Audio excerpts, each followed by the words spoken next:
ஜோதிட கலை தொடர்பான பாடத்திட்டங்களுடன் கல்லூரி அமைக்க மத்திய மற்றும் மாநில அரசுக்கு ஜோதிடர்கள் கோரிக்கை விடுத்துள்ளனர்.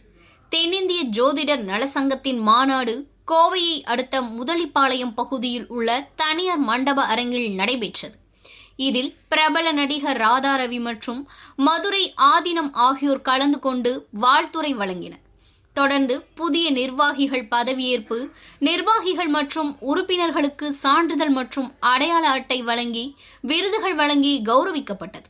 அதனைத் தொடர்ந்து செய்தியாளர்களிடம் பேசிய தென்னிந்திய ஜோதிடர்கள் சங்கத்தின் நிறுவன தலைவர் பிரசன்னா மணிகண்டன், தலைமுறைகளாக இந்த துறையில் உள்ள ஜோதிடர்களுக்கு அங்கீகாரம் வழங்கும் வகையில் தனிநல வாரியம் அமைக்க மத்திய மாநில அரசுகள் முன்வர வேண்டும் என கோரிக்கை விடுத்துள்ளார். தொடர்ந்து பேசிய அவர், ஜோதிட கலையை விரிவுபடுத்தி இளம் தலைமுறையினர் தெரிந்து கொள்ளும் வகையில் ஜோதிட கலை தொடர்பான பாடத்திட்டங்களுடன் கூடிய கல்லூரி அமைக்க வேண்டும் என வலியுறுத்தினார்.